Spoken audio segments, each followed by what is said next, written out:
मैं इस ऐतिहासिक और दूरदर्शी बिल के लिए हमारे प्रधानमंत्री श्री नरेंद्र मोदी जी और वित्त मंत्री श्रीमती सीतारमण जी का बहुत बहुत आभार व्यक्त करती हूँ। एक वक्त था जब कांग्रेस के प्रधानमंत्री जो हैं बड़े बड़े उद्योगपतियों के जो लोन हैं वो फोन पर कराया करते थे, और इस बात में कोई भी संशय नहीं है कि जैसे नेता होते हैं वैसी ही जनता होती है, जैसे राजा होते हैं वैसी ही प्रजा होती है।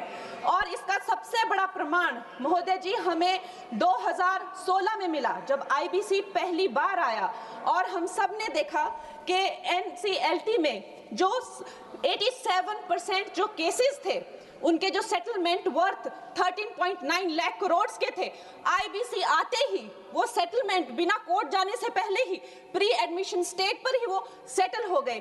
कहीं ना कहीं इसे आईबीसी का डर कह लीजिए या एक नेता की नीयत और नीति पे जनता का विश्वास कह लीजिए, चाहे कोई कितना भी, मैं कहती हूं अगर ये विलफुल डिफॉल्टर भी थे, लेकिन जब हम देखते हैं कि हमारे शीर्ष नेतृत्व जो है वो इतने कर्मठ हैं, कर्मयोगी हैं, तो एक विलफुल डिफॉल्टर भी देश के प्रति अपना कर्तव्य निभाना चाहता है। इसका प्रमाण हमने 2016 में देखा जब ये बिल आया था। इस बिल का सबसे बड़ा सुधार है महोदय जी, आईबीसी का सबसे बड़ा प्रमुख सुधार है जो एनसीएलटी को जो है 14 दिन का जो विंडो मिला हुआ है, जिसका ट्रिब्यूनल को जो है 14 दिन में ही ये बताना पड़ेगा कि वो ये केस ले रहे हैं या नहीं ले रहे हैं। तो जो क्रेडिटर्स को जो भी असुविधा होती है, जो भी कानूनों की अस्पष्टता रहती है या प्रक्रियागत जो देरी रहती है, उससे हमें बहुत छुटकारा मिलेगा। उसके बाद जो क्राउन डेट करके जो अंग्रेजों द्वारा चलाई गई ये जो कुनीति है, जिसके करके जो भारतीयों को लूटने का एक जो उनका जो काम था, कभी कांग्रेस ने नहीं सोचा कि हम भारतीयों को इससे मुक्ति दिलाएं। ये काम भी हमारे यशस्वी प्रधानमंत्री नरेंद्र मोदी जी ने किया कि जब भी कोई बैंक कहीं से रिकवरी करेगा तो वहां सरकार को अपनी टांग अड़ाने की जरूरत नहीं है। वो धन जो है लोगों के पास जाना चाहिए, गरीबों का पैसा जो है गरीबों के पास जाना चाहिए, और इसके लिए हम बहुत आभार व्यक्त करते हैं इस बिल की। और प्रधानमंत्री जी महोदय जी, बैंक जो है किसी भी अर्थव्यवस्था का जो है वो आधार होते हैं। बैंकों की इतनी खस्ता हालत की हुई थी, 5% से लेकर 20% उनका सिर्फ मात्र रिकवरी रेट था। और ऐसे यहाँ के वित्त मंत्री थे कांग्रेस के जो कहते थे कि ये अनपढ़ गवार लोगों का देश है, ये क्या डिजिटल पेमेंट्स करेंगे।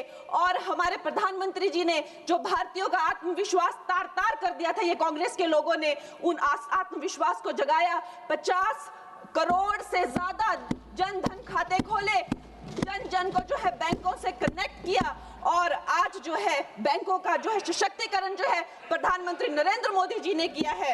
एनपीए का जो रेट है, मतलब जो नॉन परफॉर्मिंग एसेट्स थे, कांग्रेस के टाइम पे 11.5% थे, और अब मार्च 2025 में वो घटकर 2.25% हो गए हैं। लेकिन राहुल जी क्या कहते हैं कि हमारी इकोनॉमी तो डूब रही है, कहीं कहीं जाके वो देश के बारे में इतना गंदा बोलते हैं। उनको एक ट्यूशन देनी चाहिए और उनको बताना चाहिए कि 3% जो है ग्लोबली एक्सेप्टेबल है, it is in a very good position, और उनको शर्म आनी चाहिए। हर जगह जाकर जो है भारत की इकोनॉमी के बारे में इतना गलत बोलते रहते हैं। उसके साथ ही ये इसका सबसे बड़ा सुधार जो है वो है क्रॉस बॉर्डर इंसॉल्वेंसी के, मतलब जो हमारे जितने क्रेडिटर्स हैं अब वो बाहर के देशों में जाकर भी जो है अपनी रिकवरी कर सकते हैं, बाहर के देशों के एसेट से भी अपनी रिकवरी कर सकते हैं, वहां भी डिफॉल्टर्स पे केसेस कर सकते हैं, और भारत में अपना लूटा हुआ या खोया हुआ धन जो है वो भारत में वापस ला सकते हैं। महोदय जी, मैं अब अपनी सरकार को, प्रधानमंत्री जी को और वित्त मंत्री जी को धन्यवाद करती हूं।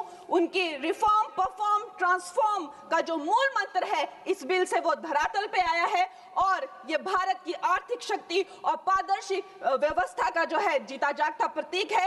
मैं इन्हीं शब्दों के साथ में एक बार फिर माननीय प्रधानमंत्री जी और वित्त मंत्री जी को धन्यवाद देती हूं, और पूर्ण रूप से इस विधेयक का जो है वो आभार और समर्थन करती हूं। धन्यवाद।